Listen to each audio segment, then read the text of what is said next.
Sabe quando um casal se separa e os filhos ficam no meio? Você conhece alguma história assim? Se duvidar, até já viveu isso de alguma forma, porque, infelizmente, isso acontece nas melhores famílias. Depois de uma separação cheia de mágoas, é bem comum que as crianças acabem servindo de instrumento para machucar o ex-parceiro. Não é raro que a briga chegue aos tribunais com motivações que vão desde o desejo pela guarda da criança até a acusação infundada de abuso sexual. Nessa guerra, que pode durar o tempo de uma infância, parece que vale tudo para afastar a criança do outro genitor. E no final das contas, quem sai ferido mesmo são os filhos. É sobre alienação parental que a gente vai conversar hoje com o Alan, cineasta e pai de 2 filhos, a Maria Luísa, que é assistente social e tem uma vivência profissional intensa sobre esse assunto, e a Márcia Lopes, fotógrafa e mãe do Fábio e da Carol. Gente, muito bem-vindos. Obrigada. Queria começar ouvindo a experiência de vocês sobre esse tema. Alan, você fez um filme sobre isso, né? Pois é, no fundo, assim, o filme chegou até mim, não fui eu que fui atrás do assunto.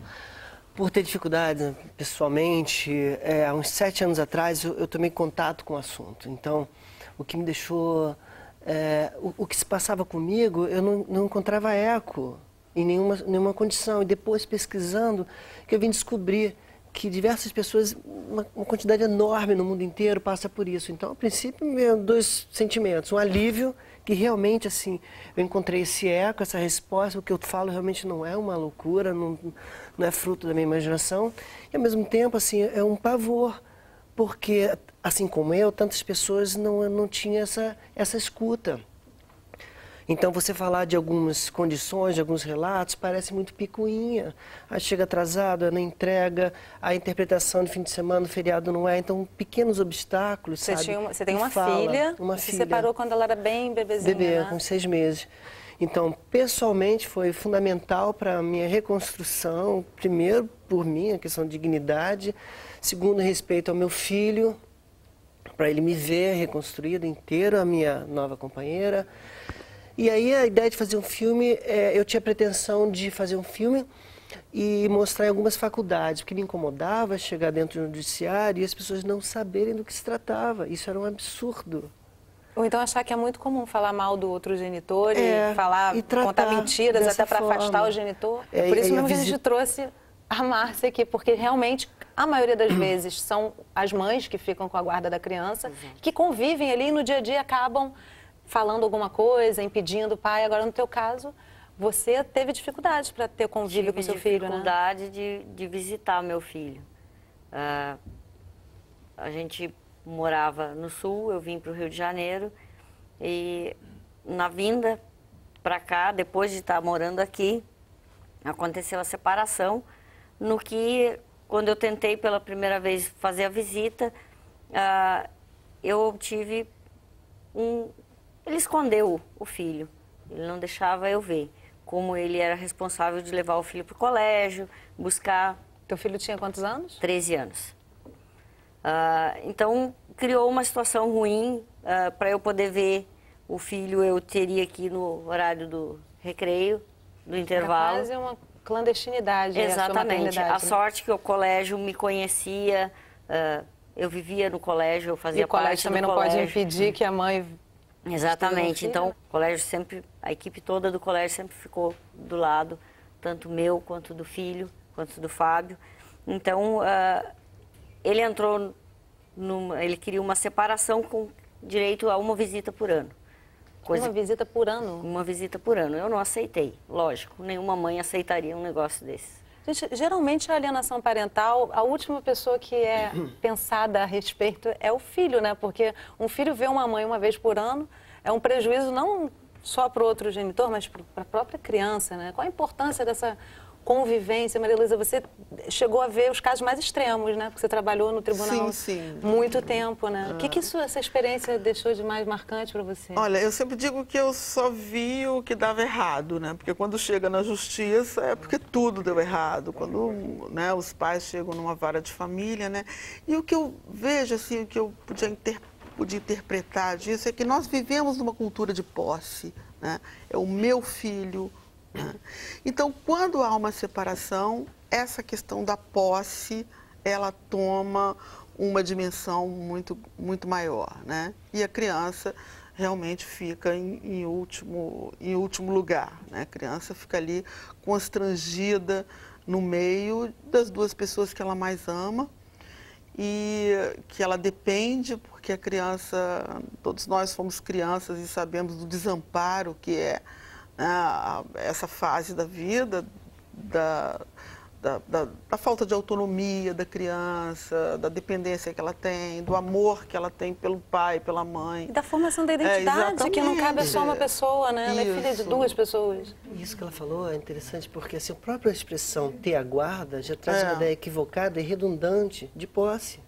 Assim como o termo visitação, pai não visita, convívio, né? Então, o termo precisa cair em desuso. Estranho, né? Está tão entranhado na sociedade que onde é que está escrito que o pai, quando separa, tem que ver a cada 15 dias? Não tem nada escrito, não existe. Até porque a própria separação já é traumática nesse sentido. Ela tem um convívio com os dois, é uma família reunida e, de repente, ela tem tudo esquematizado para ver o pai ou estar com a mãe. Nunca um pai vai deixar de ser pai e uma mãe vai deixar de ser mãe. Sempre vai ser a função dos dois é a mesma.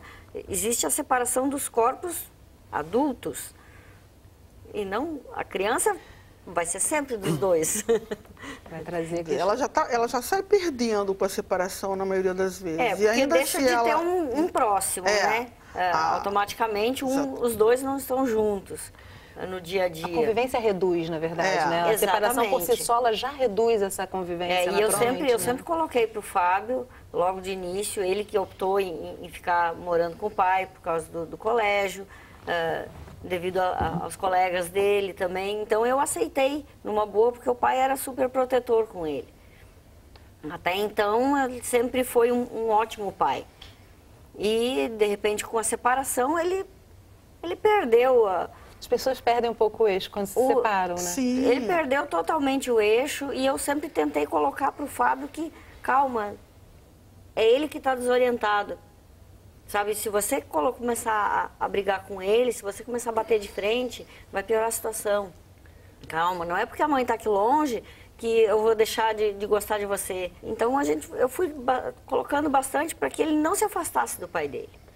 Eu nunca joguei o filho contra o pai. Porque às vezes ele também é pai. Essa vivência da alienação parental também é muito sutil. A gente trouxe um depoimento da Ana Gerbasi, que é uma especialista também no assunto. Vamos ouvir.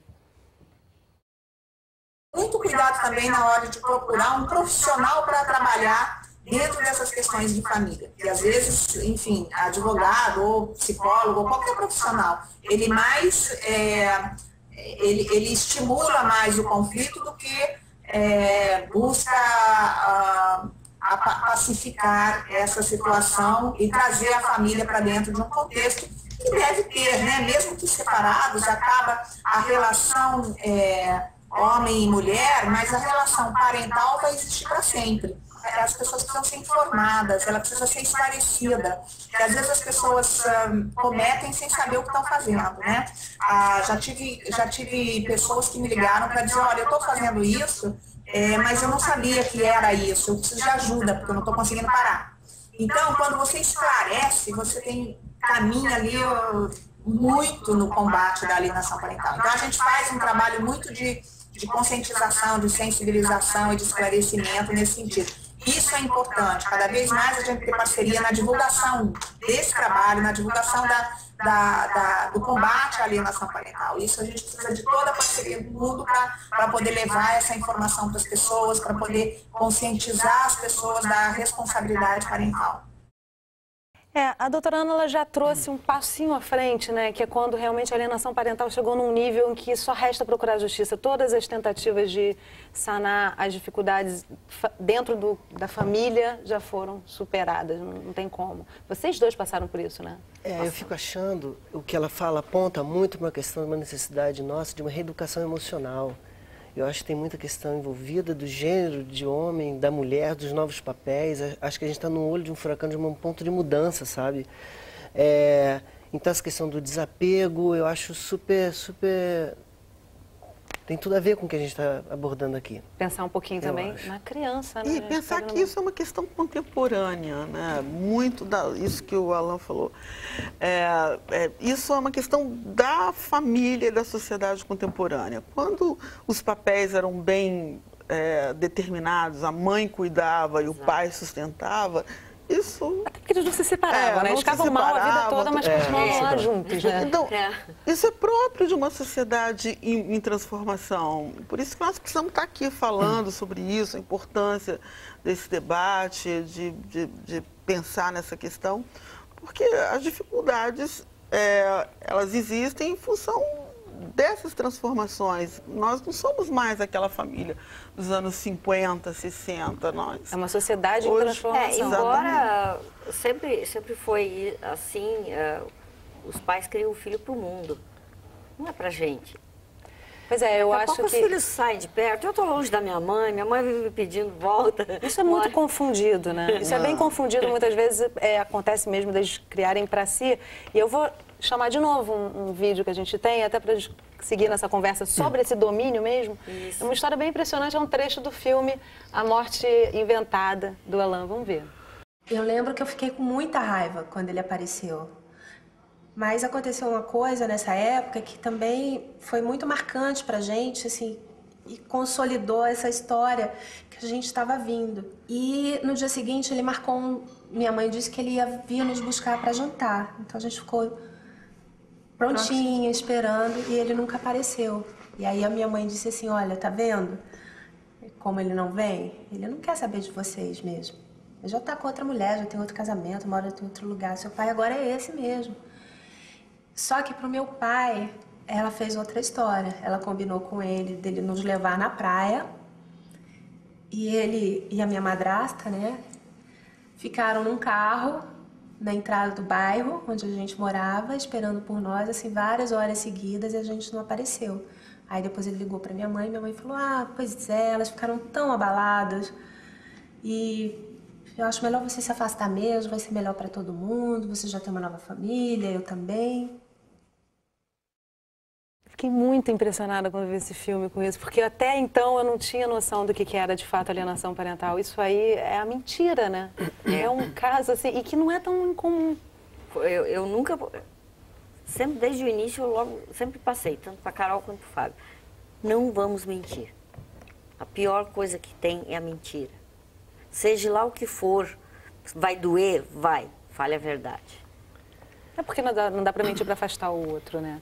Eu queria só segurar vocês um pouquinho, a gente já está no momento de pedir um intervalo e a gente volta continuando esse assunto sobre essa parte da alienação parental, que acho que é a pior de todas, que é a mentira, né? A gente faz um rápido intervalo e volta já, não sai daí.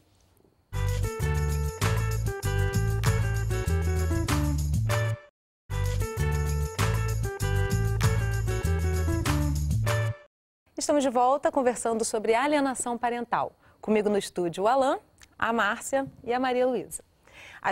Eu cortei vocês, né, para a gente ir para o intervalo, falando sobre a mentira. E quanto que isso é grave, né? E quanto que isso caracteriza muitas vezes a alienação parental, infelizmente. Como é que essa vivência ela é realmente muito comum? A mentira é muito destrutiva e ela destrói o que a pessoa sobre a qual se mentiu, foi caluniada, né? Foi caluniada, e também o que mente, né? Às vezes o adulto, quando se torna adulto, acaba tendo não conseguindo manter uma relação boa nem com um nem com o outro, nenhuma das figuras parentais. Se desenvolve com essa verdade na cabeça, né? É uma dinâmica comum quando rompe por conta da influência de um genitor, rompe durante um tempo. Aí depois, quando descobre que se construi em cima de uma mentira, rompe com outro. Então é uma vida pela metade. O que é isso, né? Porque tem isso também nos processos de alienação parental. A criança ou futuro adulto, ele não perde só o contato com o pai, mas também com todas as referências, né? Os tios, os primos, e tudo que aquilo pode te trazer de bom, né? De referências para a sua construção de identidade. Perde, exatamente isso que eu ia trazer, perde uma construção da identidade. Quanto mais nova é a criança, mais grave é isso. No teu caso, seu filho já era um pouquinho mais velho, já era né? um pouco mais já velho. Tinha criado esse vínculo afetivo com você também, já, né? E mesmo a minha família que ficou lá próximo, ele não deixou a sorte, como eu falei, o pai era um bom pai, então ele não proibiu de ver a avó. de ver o vô, de ver os Não primos. botou todo mundo no mesmo pacote, né? Não, Porque é ele estava com complicado raiva, era de mim, ele queria se vingar de mim. O problema é que às vezes a mentira chega num nível em que realmente a criança, ao longo da vida, vai carregar isso, talvez transmitir para gerações. Foi uma fala sua até, Alan, numa conversa nossa, né? Sim. Ela leva para gerações Pois é, isso. como eu pensasse que você construiu sua história tendo como base um simulacro. E a questão é, porque essa imagem verdadeira ou falsa, essa implantação de uma memória, de uma agressão, ela vai se manifestar na vida adulta e até nas próximas gerações, então não tem fim as sequelas disso.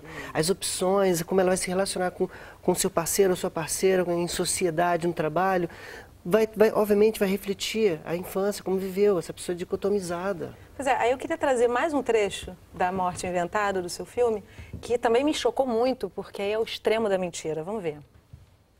A coisa ficava cada vez mais difícil, a visitação. A criança está doentinha, não pode, está com febre, essas coisinhas, né? Eu ia, mas não conseguia ver, até que eu entrei com um processo de regulamentação de visita. Ela, para se defender nesse processo de regulamentação de visita, não sei o que, de se defender de quê, mas ela argumentou que não deixava eu ver a criança porque eu abusava sexualmente da criança. A defesa dela no processo de regulamentação foi o abuso sexual, pseudo-abuso sexual. Né? Eu fiquei assim até sem fôlego quando eu vi isso, né? Porque, e aí? O que se faz numa situação dessa? Porque leva, às vezes, o tempo de uma infância mesmo para se ganhar na justiça esse direito de rever. Eu penso que é a última instância, assim, é um golpe definitivo, sabe? Porque você resvala num tabu, numas questões sexuais de toda a sociedade. Então, quando um profissional que não tem um olhar atento, que não está treinado para isso, fica também chocado e horrorizado. E as reações do judiciário, mais uma vez, hoje em dia muda muito, tem muita gente instruída e preparada, mas de uma forma geral, para evitar essa possibilidade que não pode cogitar de abuso, corta o vínculo, dá liminar e não pode, a pessoa que é acusada não pode se aproximar. Hoje em dia não, a gente sabe que a criança não quer ficar sem o pai ou sem a mãe, quer ficar sem o abuso. Então, mesmo na possibilidade e na ameaça, precisa manter o convívio em local público. E a gente cuida para não perder o vínculo, até que seja investigado realmente o tempo do processo para saber exatamente se houve ou não. É porque me parece que o número de casos de acusação de abuso é muito superior à proporção que de fato acontece, né? E mesmo ganhando depois na justiça esse direito de voltar a ver o filho, a criança já tem um olhar diferenciado sobre esse pai ou essa mãe que tem essa acusação. E aí ela né? acaba tendo um olhar sobre os dois, entendeu? Porque aquele que acusou e aquele que foi acusado, será que ele é realmente uma boa pessoa? E fica sem chão, né? Fica sem chão e às vezes sem saída, gente. Aí eu vou trazer de novo um trecho do Morte Inventada que fala um pouco disso, dessa falta de saída para os pais. Eu achava que ele tinha desistido da gente, sabe? Por mais que ela quisesse falar mal dele, não sei o que, afastada, eu achava que, mesmo assim, que ele tinha sido um covarde de desistir da gente. Você ainda não entendeu até hoje que tudo que eu não me aproximei de vocês para preservar você. Eu virei para ele e falei, não, você não se aproximou da gente para preservar você, porque era bom para você, não para mim. É assim que os filhos se sentem, né? No final, como eu disse no começo do programa, eles são os maiores prejudicados, né? No teu caso aconteceu isso, Márcia? Em algum momento você desanimou e pensou em desistir? Não. Nunca me passou pela cabeça. Eu sempre, e todas as vezes que eu puxava o Fábio para mim, eu jamais, nessa puxada para o meu lado, eu jamais afastei ele do pai. Jamais. Quando ele vinha, que ele estava com raiva do pai dele, não, Fábio, calma, ele é seu pai, um dia ainda você vai gostar dele, calma, conversa com ele. Assim como você conversa comigo, conversa com ele também, puxa assunto. Fala para ele, pai, eu preciso de carinho, pai, eu preciso do meu pai. Aí ele disse um dia para mim, ele chegou até a chorar, já morando aqui comigo, com 17 anos de idade, um garotão grande, e eu senti assim o quanto isso mexeu com ele. Ele disse, mãe, nessa época que você saiu de lá, que a gente morava numa casa com um pátio grande, meu pai nunca jogou futebol comigo. Ele mora onde agora, Márcia? O Fábio, ele mora com o pai dele. No Sul. No Você Sul. tem contato com ele sempre? Tenho. Ele vem me visitar. A gente... Eu só não converso com o pai dele. Nunca mais tive contato. É interessante que eu acho que também pelo fato dele ter tido esse momento na vida dele mais velho um pouco e já ter uma relação afetiva com você, mas porque você também deu essa resposta, né? Você não revidou com a raiva. Não. Sem saudade? Tenho. Então a gente tem uma surpresinha para você. Vamos ver. Olá, mãe, tudo bem? Só queria falar que eu me espelho muito em ti. Tu, pra mim, é a pessoa que eu mais tenho orgulho. E tu é uma pessoa muito batalhadora, muito sábia. E eu valorizo muito isso. Tu me ensinou muito na vida. A gente sabe todas as coisas que a gente passou, enfim. E todas as coisas que eu faço, geralmente eu primeiro acredito, tenho um pouco de medo, acredito que eu não consigo fazer aquilo, e aí quando eu penso em ti, quando eu penso em todas as coisas que tu já encarou na vida, eu repenso um pouco, me espelho em ti e falo pra mim mesmo, não, eu vou conseguir. E muitas vezes eu consigo, às vezes não, mas faz parte. Então, eu queria dizer que pra mim tu é a melhor mãe do mundo e eu te amo também, faz parte. E queria te desejar o melhor do mundo. Tchau. Que lindo. Manteve, né? Um afeto bom mesmo com a distância. Sim. Vocês conseguiram. Sim, e que bom que ele se espelha em mim, né? Eu sempre batalho, sempre tento nunca desistir. A desistência é o fim. E você não entrou no jogo, né? Você também não fez, não falava mal do pai, quer dizer, então a sua imagem ficou intacta, né? Tanto é que... Nem sempre isso é possível, né? Fica difícil às vezes, né? É muito difícil, assim. Eu acho que a gente precisa assumir que em algum momento, quando você é tão profundamente atingido, você sente raiva, sabe? A questão é o que eu faço com essa raiva, como eu devolvo isso, sabe? Eu vou botar no mundo essa raiva. Então acho que é uma questão realmente da gente precisa se educar emocionalmente, em saber realmente como devolver isso. E é interessante que conseguiu manter essa comunhão, acho bacana. Esse centro emocional é que é difícil, né, gente? Numa situação que você está sendo bombardeado. Muitas vezes é uma pressão que vontade de explodir, mas eu não posso explodir. Porque eles estão sem base, eu tenho que ser a base. Eu tenho que ser o fundamento, senão o pai está sem fundamento, os filhos estão balançados. Alguém tem que segurar a onda. Eu acho que realmente encarar a forma, não de uma forma maniqueísta, assim, não existe, não demonizar nem santificar. Não me acomodo mais nesse papel de vítima, eu acho isso muito perigoso. Então, o fato da gente compreender como o outro age, que ferramenta, que instrumentos faltaram nessa relação de ambas as partes, só faz a gente aprofundar um pouco mais no assunto. A gente sai dessa discussão um pouco rasa de quem é errado, quem é o certo, quem é o mal, quem é o bom, sabe? Acho que não evolui muito no assunto. Então eu fico achando que a gente precisa ter uma outra abordagem, sabe? Como sujeito. O que não quer dizer que não livre ninguém da responsabilidade do que fez. Para mim ficou bem nítido assim, o que os dois trazem dessa experiência. Agora, e você, Maria Luísa, você já vivenciou isso muitas vezes olhando de fora, né? Uma coisa que tenha ficado de mais tocante para você nisso tudo? Olha, o processo de alienação parental, quando instaurado mesmo, é muito difícil de reverter. Quando uma criança tem a imagem do seu pai ou da sua mãe destruída, vilipendiada, ela passa a acreditar de fato, né? É muito doloroso ver como isso se processa. E muito doloroso também ver a falta de piedade do outro também. Então tem resultados isso, né? Tem resultados. Então a gente vai mostrar o último trechinho que a gente separou do Morte Inventada, que toca bem nesse ponto. É impressionante, gente. É muito sério. Eu acho que muito pior do que uma surra, sabia? Esse tipo de violência, eu sou muito mais levar todas as surras do que eu levei e não ter que me reconstruir psicologicamente depois do que essa reconstrução psicológica que você vai ter que fazer posteriormente, que é muito mais difícil. Eu acho que a coisa que eu mais me preocupo hoje, que me influencia, assim, é de se um dia não der certo com quem eu tô, de não usar meu filho nisso, sabe?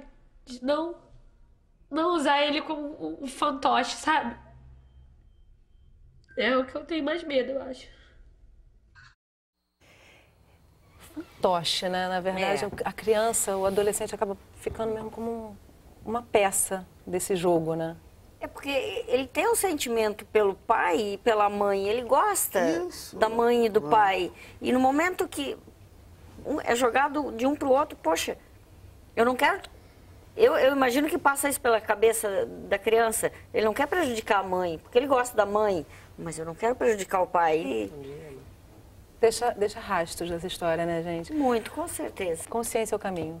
Eu quero agradecer muitíssimo a Alain, Márcia, Maria Luísa, muito obrigada pela participação de vocês. Obrigada pela surpresa. E obrigada a você que acompanhou a gente de casa ou pela internet. Na nossa fanpage no Facebook você fica por dentro dos nossos próximos programas e pode enviar comentários e depoimentos. Participe! A gente se vê no próximo programa. Até lá!